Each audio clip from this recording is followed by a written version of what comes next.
Hi friends, welcome to our channel Sri styles. ఎలా ఉన్నారని అందరూ బాగున్నారా? ఈరోజు వీడియో వచ్చేసి కోటి సోమవార వ్రతం గురించి అండి. కార్తీక మాసంలో మనకి వచ్చే ప్రతిరోజు కూడా ఎంతో పవిత్రమైనదనమాట. ఆ పవిత్రమైన రోజుల్లో ఈ కోటి సోమవారం ఒకటండి. ఈ కోటి సోమవారం పూజ చేసుకున్నట్లయితే కోటి సోమవారాలు మనం పూజ చేస్తే ఎంత ఫలితం అయితే వస్తుందో ఈ ఒక్క కోటి సోమవారం రోజు చేస్తే మనకు అంత ఫలితం అనేది వస్తుందన్నమాట. కోటి సోమవారం అంటే కోటి రెట్ల ఫలితం అనేది వస్తుంది. ఈ 2025వ సంవత్సరంలో కోటి సోమవార వ్రతం అనేది ఏ రోజు వచ్చిందో అనేది నేను ఇప్పుడు చెప్తాను.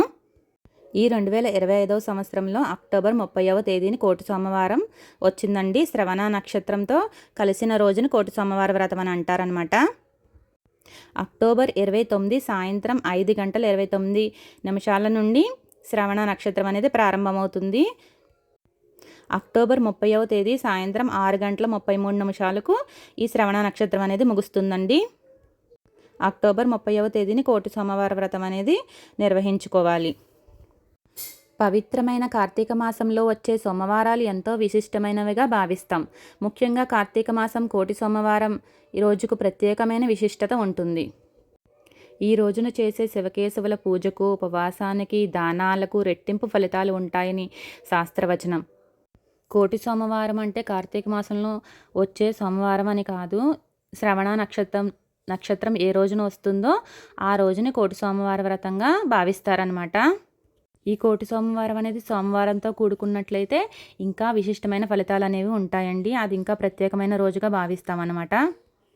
ఈ కోటి సోమవారం అనేది గురువారం రావచ్చు, అలాగే శనివారం రావచ్చు, మంగళవారం అయినా రావచ్చు, సోమవారం కూడా రావచ్చు అనమాట. వ్యాస మహర్షి రచించిన స్కంద పురాణం ప్రకారం కార్తీక మాసంలో శ్రవణ నక్షత్రం రోజున కోటి సోమవారం అంటారు. ఈ కార్తీక మాసం శివకేశవులకు అత్యంత ప్రీతికరమైన మాసం. అందులోనూ కోటి సోమవారం అంటే ఆ రోజు ఆధ్యాత్మిక పరంగా ఎంతో పవిత్రంగా భావిస్తారు. ఈ రోజున శివకేశవులకు ప్రీతికరమైన ఈ కోటి సోమవారం రోజున హరిహరాదులను పూజించాలని శాస్త్రం చెబుతోంది. కోటి సోమవారం రోజున సూర్యోదయం కంటే ముందే నిద్రలేచి నదీ స్నానం ఆచరించడం అత్యుత్తమం. ఎందుకంటే పవిత్రమైన కార్తీక మాసంలో శ్రీ మహావిష్ణువు నదులు, చెరువులు, కాలువల్లో నివసిస్తాడని అంటారు. అందుకే కార్తీక మాసంలో నదీ స్నానానికి విశేషమైన ప్రాముఖ్యత ఉంటుంది.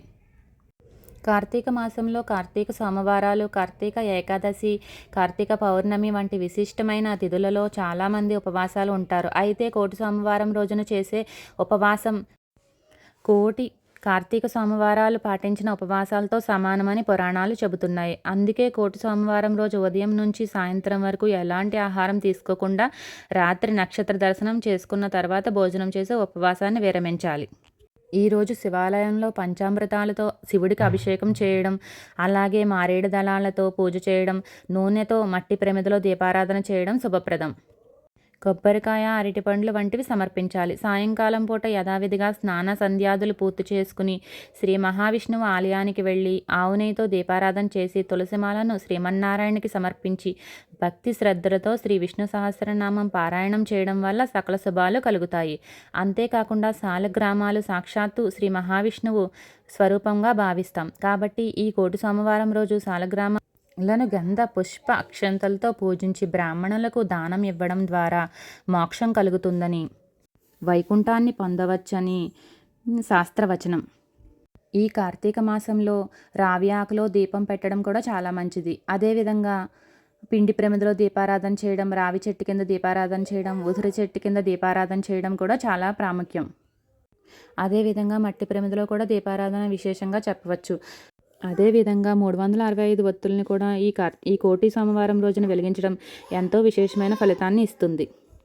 ఈ పవిత్రమైన కార్తీక మాసంలో వచ్చే కోటి సోమవారం రోజున ఏ విధంగా పూజ చేయాలంటే, ముందుగా శివకేశవులిద్దరినీ పూజించవచ్చు.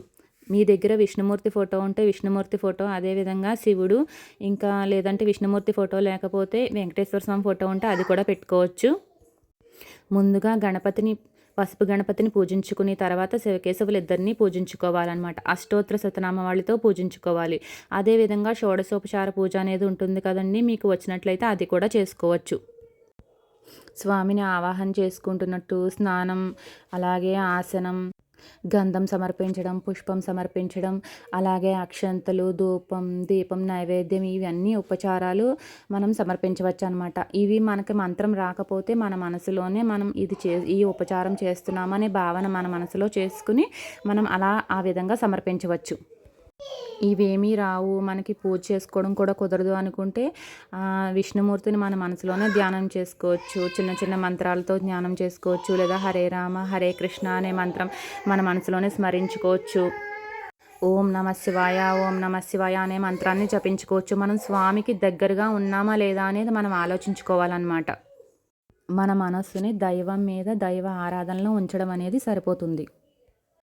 ప్రత్యేకంగా ఈ కార్తీక మాసంలో వనభోజనాలు విశేషంగా చేస్తూ ఉంటాం కదండి. అయితే ఈ కార్తీక మాసంలో మామూలు రోజుల్లో చేసే వనభోజనాల కన్నా కోటి సోమవారం రోజు చేసే వనభోజనాలకి కోటి రెట్లు అధిక ఫలితం అనేది ఉంటుందని పండితులు చెప్తున్నారనమాట. ఈ పవిత్రమైన కోటి సోమవారం రోజున ఉసిరిక చెట్లు ఉన్న ప్రాంతాల్లో ఉసిరిక చెట్టు కింద శివలింగాన్ని, శ్రీ మహావిష్ణు స్వరూపమైన సాలగ్రామాన్ని ఉంచి భక్తి శ్రద్ధలతో పూజించి అనంతరం కుటుంబ సభ్యులు, బంధుమిత్రులతో కలిసి సామూహికంగా భోజనాలు చేయడం చాలా మంచిది. కార్తీక మాసంలో వచ్చి కోటి సోమవారం రోజు శ్రీ సత్యనారాయణ స్వామి వారి వ్రతం ఆచరిస్తే అఖండ ఐశ్వర్యాలు, సుఖ సంతోషాలు సొంతమవుతాయని పురాణాల ద్వారా తెలుస్తోంది. ఈ సత్యనారాయణ స్వామి పూజ చేయడంతో పాటు ఉపవాసం చేయడం, పేదలకు ఇతరులకు దానం చేయడం కూడా మంచిది. అదేవిధంగా ఏదైనా ఒక పేద బ్రాహ్మణునికి స్వయంపాక దానం ఇవ్వడం కూడా చాలా మంచిది. మనం చేసే దానాలకు, స్నానాలకు, దీపాలకు ఎంతో కోటి రెట్ల ఫలితం అనేది ఈ రోజున వస్తుంది. అలాగే స్నానానికి కూడా విశేషమైన ఫలితం ఉంటుంది కదండి. మనం నదులు, చెరువులు దగ్గర లేకపోతే, వెళ్ళే పరిస్థితి లేకపోతే మనం ఇంట్లోనే స్నానం చేస్తూ గంగాదేవిని మనసులో తలుచుకుని గంగేచ యమునే చైవ గోదావరి సరస్వతి నర్మదే సింధు కావేరి జలస్మిన్ సన్నిధం కురు అనే ఈ శ్లోకాన్ని చదువుకొని చక్కగా స్నానం చేయొచ్చు. అదేవిధంగా స్నానం ఆచరించిన తర్వాత కార్తీక మాసంలో మనం నెల రోజులు ఈ దీపం అనేది వదులుకుంటాం కదండి. తులసి కోట దగ్గర కృత్తికా నక్షత్రం ఉన్న సమయంలో ఈ రోజును కూడా ఈ విధంగా చేయడం అనేది చాలా మంచిదన్నమాట. తులసి చెట్టు దగ్గర విశేషంగా ఉసిరిక దీపారాధన కూడా చేసుకోవచ్చు. మనం ఈ తులసి చెట్టులోనే ఒక ఉసిరి కొమ్మను తెచ్చి పెట్టేసుకున్నామంటే ఇక్కడే చక్కగా లక్ష్మీనారాయణ ఆరాధన కూడా చేసుకోవచ్చు అన్నమాట. చూశారు కదండి, ఈరోజు వీడియో అయితే ఇదేనండి. ఈ కోటి సోమవార వ్రతం వీడియో మీకు ఎలా అనిపించిందో నాకు కామెంట్లో తెలియజేయండి. వీడియో కనుక మీకు నచ్చినట్లయితే లైక్ చేయండి, షేర్ చేయండి, తప్పకుండా సబ్స్క్రైబ్ చేసుకోండి. Bye friends.